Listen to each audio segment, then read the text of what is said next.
ಬೇರೆ ಬೇರೆ ಚಟ್ನಿ ತಿಂದು ಬೋರ್ ಆಗಿದ್ರೆ ಈ ಈರುಳ್ಳಿ ಚಟ್ನಿ ಒಮ್ಮೆ ಟ್ರೈ ಮಾಡಿ. ಇದನ್ನ ಮಾಡೋದನ್ನ ಹೇಗೆ ಅಂತ ತಿಳಿಸ್ಕೊಡ್ತೇನೆ, ಬನ್ನಿ.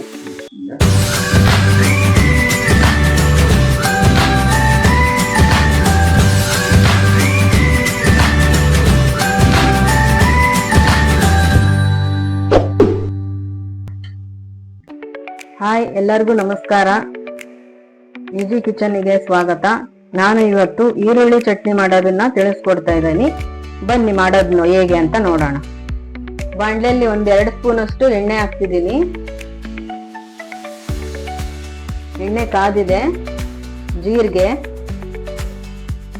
ಬೆಳ್ಳುಳ್ಳಿ, ಸ್ವಲ್ಪ ಕರಿಬೇವು,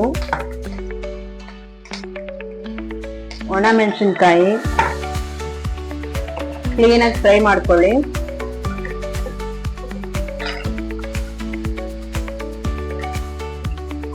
ಇದು ಈರುಳ್ಳಿ ಚಟ್ನಿ ತುಂಬಾನೇ ಚೆನ್ನಾಗಿರುತ್ತೆ. ಕೊಬ್ಬರಿ ಚಟ್ನಿ ತಿಂದು ಬೋರ್ ಅನ್ನಿಸ್ದಾಗೆ ನೀವು ಈ ತರ ಈರುಳ್ಳಿ ಚಟ್ನಿ ಮಾಡ್ಕೊಂಡು ತಿನ್ನಿ. ದೋಸೆಗೆ, ಇಡ್ಲಿಗೆ, ಚಪಾತಿಗೆ, ರೊಟ್ಟಿಗೆ ತುಂಬಾನೇ ಚೆನ್ನಾಗಿರುತ್ತೆ. 5 ಈರುಳ್ಳಿ ಹಾಕ್ತಿದ್ದೀನಿ.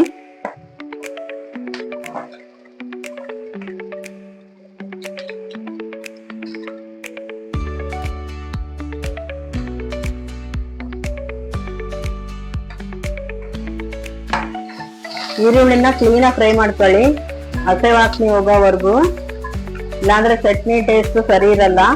1 ಟೊಮೊಟೊ ಹಾಕ್ತಿದ್ದೀನಿ. ಬೇಯಲಿಕ್ಕೆ ಸ್ವಲ್ಪ ಉಪ್ಪು,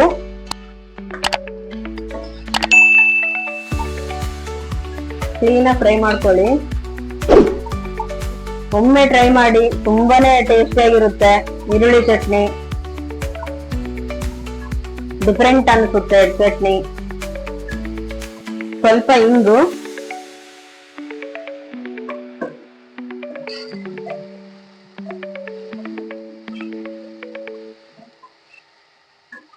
ಸ್ವಲ್ಪ ಕೊತ್ತಂಬರಿ, ಒಂದ್ ಸ್ವಲ್ಪ ಹುಣಸೆ ಹಣ್ಣು. ನೋಡಿ, ಈಗ ರುಚಿಗೆ ತಕ್ಕಷ್ಟು ಉಪ್ಪು ಹಾಕ್ತಿದ್ದೀನಿ. ಮೊದ್ಲೇನು ಉಪ್ಪು ಹಾಕಿದ್ವಿ, ನೀವು ನೋಡಿ ಉಪ್ಪು ಹಾಕೊಳ್ಳಿ.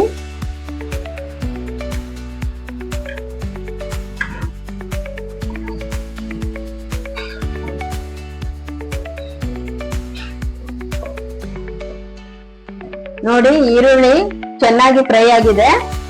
ಈಗ ಒಲೆ ಆಫ್ ಮಾಡ್ಕೊಂಡು ಇದನ್ನ ತಣ್ಣಗಾಗ್ಲಿಕ್ಕೆ ಬಿಡೋಣ. ಆಮೇಲೆ ಮಿಕ್ಸಿ ಜಾರಲ್ಲಿ ಮಿಕ್ಸಿ ಮಾಡೋಣ. ನೋಡಿ, ಮಿಕ್ಸಿಗೆ ಸಣ್ಣಕ್ಕೆ ರುಬ್ಕೊಂಡ್ಬಂದಿದ್ದೀನಿ. ಈಗ ಒಂದು ಬ್ಯೂಟಿಫುಲ್ ಇದಕ್ಕೆ ಒಗ್ಗರಣೆ ಹಾಕೋಣ. 1-2 ಸ್ಪೂನ್ ಅಷ್ಟು ಎಣ್ಣೆ,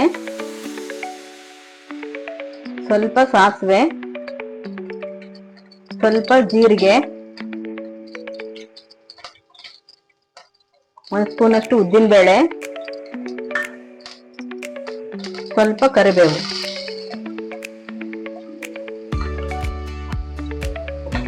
ಉದ್ದಿನ ಬೇಳೆ ಎಲ್ಲ ಸ್ವಲ್ಪ ಬ್ರೌನ್ ಕಲರ್ ಬರಲಿ ಫ್ರೈ ಮಾಡಿ.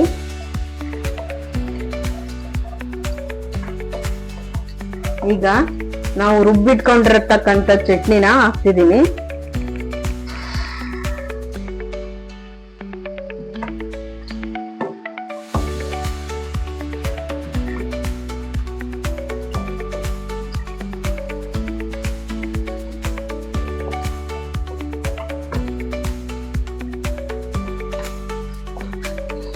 ಕ್ಲೀನಾಗಿ ಫ್ರೈ ಮಾಡಿ, ಆಯಿಲ್ ಬಿಟ್ಕೊಳ್ಳೋವರೆಗೂ ಚೆನ್ನಾಗಿ ಫ್ರೈ ಮಾಡಿ.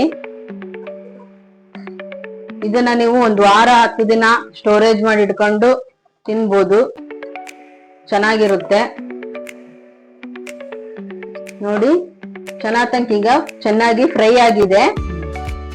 ನೋಡಿ ಸ್ನೇಹಿತರೆ, ಈರುಳ್ಳಿ ಚಟ್ನಿ ರೆಡಿ ಆಗಿದೆ. ನಾನಿವತ್ತು ಇಡ್ಲಿ ಜೊತೆಗೆ ತಿಂತಾ ಇದ್ದೀನಿ. ತುಂಬಾನೇ ಚೆನ್ನಾಗಿರುತ್ತೆ. ಒಮ್ಮೆ ಟ್ರೈ ಮಾಡಿ. ನೀವು ಮನೆಯಲ್ಲಿ ಮಾಡಿ ತಿಂದು ಹೇಗಿತ್ತು ಅಂತ ಕಮೆಂಟ್ ಹಾಕಿ. ಅದೇ ರೀತಿ ನನ್ನ ಚಾನೆಲ್ ಅನ್ನ ಸಬ್ಸ್ಕ್ರೈಬ್ ಮಾಡಿ, ಪಕ್ಕದಲ್ಲಿರ್ತಕ್ಕಂಥ ಬೆಲ್ ಐಕನ್ನ ಪ್ರೆಸ್ ಮಾಡಿ. ಆದಷ್ಟು ಜನರಿಗೆ ಇದನ್ನ ವಿಡಿಯೋ ಶೇರ್ ಮಾಡಿ. Thank you.